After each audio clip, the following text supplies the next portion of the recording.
Fraud is a special problem with regard to UFOs.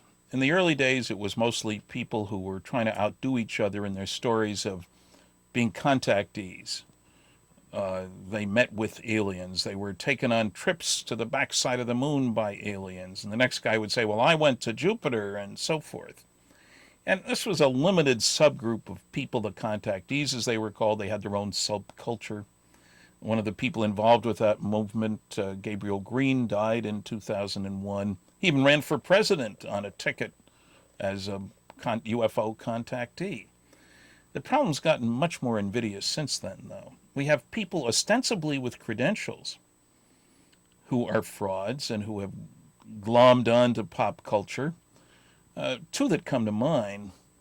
Robert Scott Lazar, supposedly a nuclear physicist with a master's in physics from MIT, a master in electronics from Caltech, who supposedly worked at Area 51, back engineering flying saucers, figured out how they work using element 115. It's a long, detailed story. You can buy the video someplace else, not from me. I did a lot of checking on Bob. I tried to meet with him twice. I was supposed to on one occasion, and he didn't go along. I checked at MIT. I checked at Caltech. Neither one ever heard of them. Well, but the government wiped his records clean is the response. I talked to the legal counsel at MIT. No way to do that.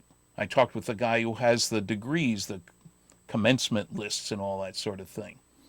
No mention of Lazar. None of the yearbooks show Lazar. You need it for a master's thesis. For a master's degree, you need a thesis. I talked to the guy who holds those. No Lazar item there. He was asked publicly, when did you get your master's from MIT? Well, let me see now. I think it was, probably 1982. I have friends who went to MIT. I was accepted there myself, couldn't afford to go out of high school. And nobody who gets a master's degree in physics from MIT doesn't know what year he got it in. He was asked to name some of his professors. Well, let's see now. He named somebody, Bill, somebody, I won't use his name on the air. I checked on him. It was not a common name, fortunately. He was a physicist. The only trouble is, Bob said he would remember him from Caltech.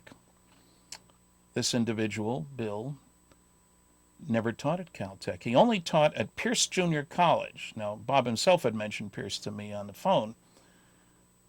He did go there. Now, that's in Southern California, and he was going there at the same time that he was supposedly attending MIT, 2,500 miles east of there. One heck of a commute. If you can go to MIT, you don't go to Pierce Junior College. But beyond that, I checked with his high school.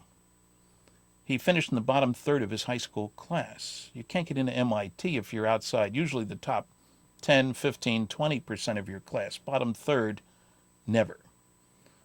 His element 115 scheme won't work. Sounds good, science fiction.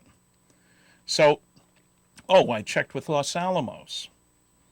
He is in the phone book there. Doesn't that prove that he was a scientist working there? No, it certainly doesn't prove he was a scientist, but if you look at the phone book page, up at the very top it says, this phone book for employees of the Los Alamos National Laboratory, the Department of Energy, Kirk-Meyer Corporation, several other companies. Right after Bob's name, and it was only in one phone book issue, they issue them every several months, it says K/M. That's Kirk-Meyer, a subcontractor. He worked out at the Maison facility. Don't need a clearance for that.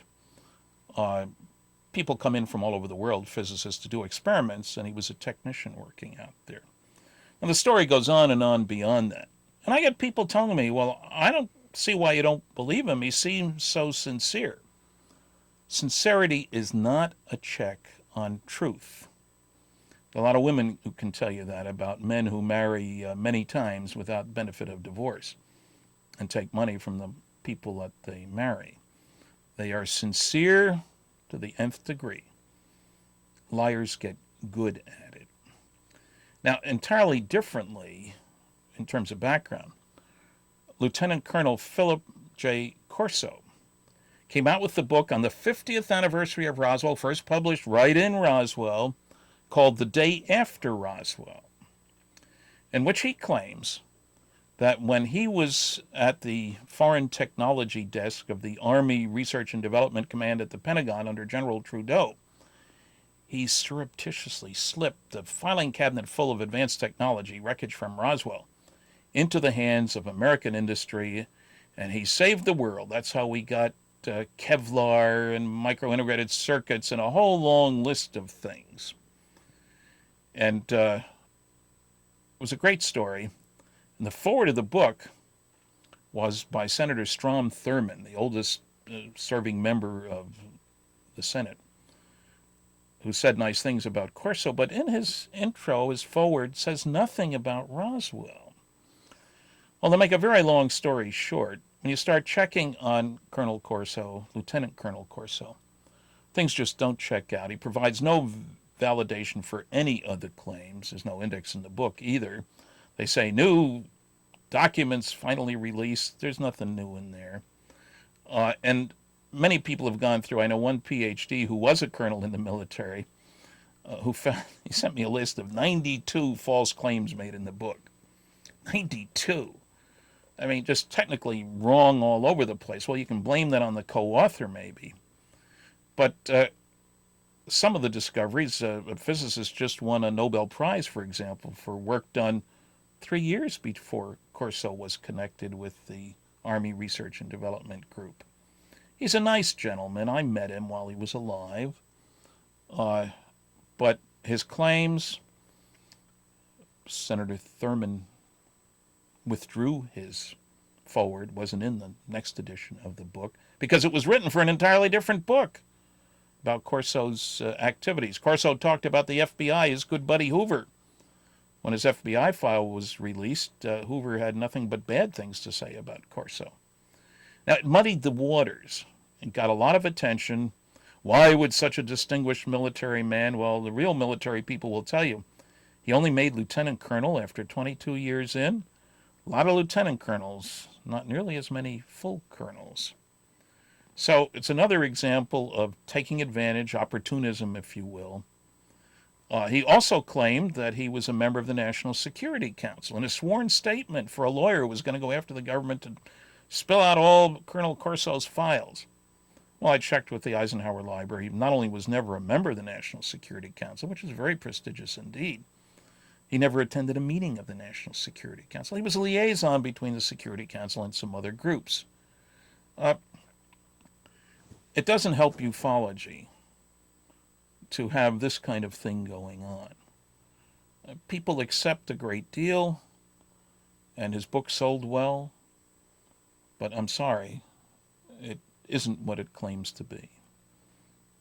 It's not a real expose of the truth about Roswell and flying saucers and government's new technology. Cut.